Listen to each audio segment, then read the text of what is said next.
रोजाना दिली मालूमात हासिल करने के लिए चैनल को अभी सब्सक्राइब करें, हमारी वीडियो को लाइक और शेयर लाजमी करें। ईमान वालों, जब तुम नमाज का इरादा करो तो अपने चेहरे को धो, हाथ को कोहनियों समेत धो, मसा करो और पैर धो। या अल्लाह, अगर हम ये अमल करते हैं, इन आज़ा को धोते हैं, तो इसका फायदा क्या होगा? तो इसकी तशरीह मेरे आका सल्लल्लाहु अलैहि वसल्लम ने फरमाई, जब कोई चेहरा धोता है तो अल्लाह चेहरे के गुनाहों को माफ़ फरमा देता है।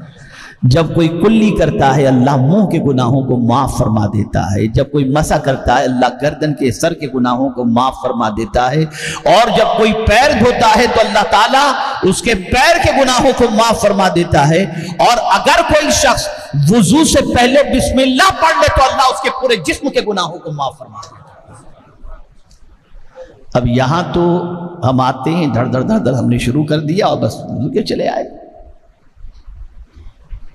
आप नहीं जानते कि ये वुजू कितनी अजीम चीज है। एक हदीस शरीफ में आका करीम सल्लल्लाहु अलैहि वसल्लम ने इरशाद फरमाया, जो शख्स वुजू के बाद कलेमे शहादत पढ़े, अशहदु अल्ला इलाहा इल्लल्लाह वहदहु ला शरीका लह व अशहदु अन्न मुहम्मदन अब्दुहु व रसूलुहु, और पढ़े अल्लाहुम्मा जअलनी मिनत तव्वाबीन वजअलनी मिनल मुतत्तहिरीन, सरकार फरमाते हैं अल्लाह उसके लिए जन्नत के 8 दरवाजे खोल देता है।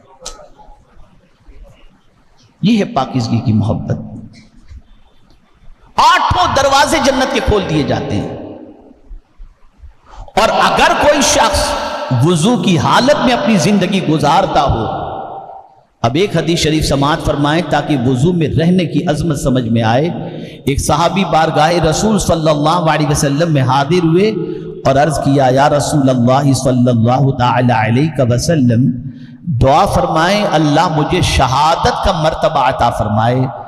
आका करीम सल्लल्लाहु अलैहि वसल्लम ने उनकी उम्र देखी तो उम्र के एतबार से इतने ज़ईफ थे कि मैदान जंग में जाकर के शहादत का मर्तबा नहीं पा सकते।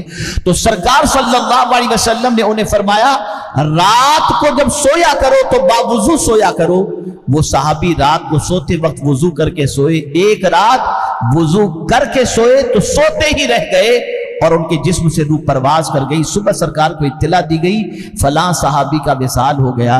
सरकार ने फरमाया, जिसका इंतकाल वुजू की हालत में हो, अल्लाह उसे शहादत का मर्तबा अता फरमाता है। ये वुजू, यह है ज़ाहिरी तहारत। अब बातिनी तहारत, आप सोचिए। अल्लाहु अकबर, अल्लाहु अकबर। हज़रत हसन बसरी रज़ी अल्लाह तआला अन्हु अज़ान जब होती और मस्जिद की तरफ जाने के लिए जब तैयार होते तो कांपते थे।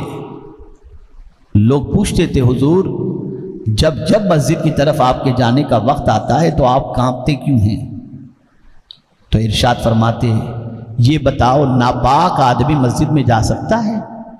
लोगों ने कहा नहीं, मैं ज़ाहिरी बदन के एतबार से तो पाक हूं, लेकिन तुम पूछ रहे हो कि मैं क्यों कांपता हूं, तो वजह सुन लो। ज़ाहिरी पाकीज़गी को इंसान देखता है और दिल की पाकीज़गी को अल्लाह देखता है। मैं डरता इसलिए हूं कि कहीं मेरे दिल के अंदर कोई ऐसी चीज तो नहीं है जिसकी वजह से मेरा दिल नापाक हो गया हो। तो ज़ाहिरी पाकीज़गी के साथ तो मस्जिद में जा रहा हूं, डर रहा हूं कि बातिन कहीं नापाक तो नहीं जिस पर अल्लाह की नजर हो, इसलिए मैं कांपता हूं। यहां से ये बात समझ में आई कि हमारे लिए सिर्फ ज़ाहिरी पाकीज़गी ही जरूरी नहीं है, बातिन की पाकीज़गी भी जरूरी है। इसको एक मिसाल के जरिए समझाऊं तो बात अच्छी तरह से समझ में आएगी।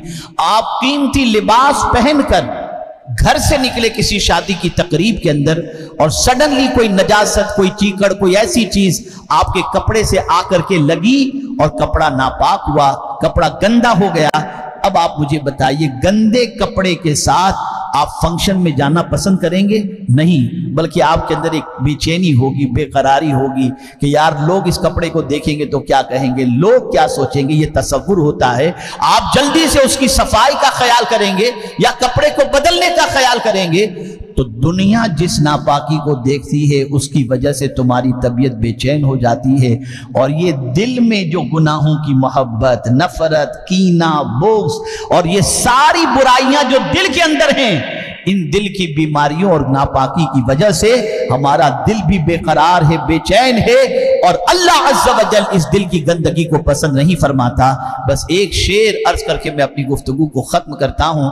اعلیٰ حضرت عظیم البرکت امام عشق و محبت نے اسی لیے شان رسالت مآب صلی اللہ علیہ وسلم میں عرض کیا، تو جو چاہے تو ابھی میل میرے دل کے دھلیں ہیں، یعنی یا رسول اللہ آپ مزکی ہیں، اگر آپ چاہیں ایک نگاہ کرم فرما دیں تو میرے دل کا میل دھل جائے۔ تو جو چاہے تو ابھی میل میرے دل کے دھلیں، کہ خدا دل نہیں کرتا کبھی میلا